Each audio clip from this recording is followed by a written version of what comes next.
వందనాలు. ఆ సాక్ష్యం ఏందంటే,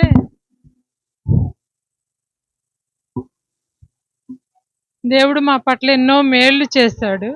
ఒక్కటని కాదు, అనుక్షణం కాపాడటమే కాకుండా, మేము పడిన ప్రతి శ్రమ నుండి మాకు విడిపించాడు. మాకు విడుదల ఇచ్చాడు దేవుడు.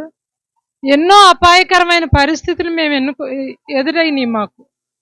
వాటన్నిటిలో నుండి మమ్మల్ని విడిపించి, ఒక్క వ్యక్తిగా మేమొచ్చాము ఈ ఊరికి. కానీ మమ్మల్ని దేవుడు ఈ 2 కుటుంబాలుగా ఆశీర్వదించాడు. చిన్న బిడ్డ విషయంలో, వివాహ విషయంలో గాని, పెద్ద బిడ్డల విషయంలో గాని, ప్రతి విషయంలో కూడా, ఇంటి విషయంలో కూడా ఎన్నో కృప వెంబడి కృప మాకు దయచేశాడు దేవుడు. దేవుడు ఒక్క క్షణం విడిచిపెట్టినా మేము ఈ రీతిగా ఉండేవాళ్ళం కాదు. మా సంఘ ప్రార్థన మమ్మల్ని ఎంతో ఆదరించింది. పాస్టర్ గారు నిత్యం మా కోసం ప్రార్థన చేశాడు.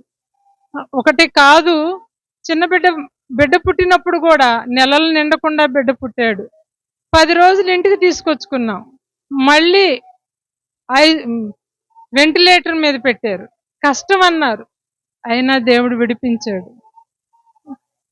నాకైతే 2 అబ్బాయిలే. మా కుటుంబంలో అమ్మాయి పుట్టింది.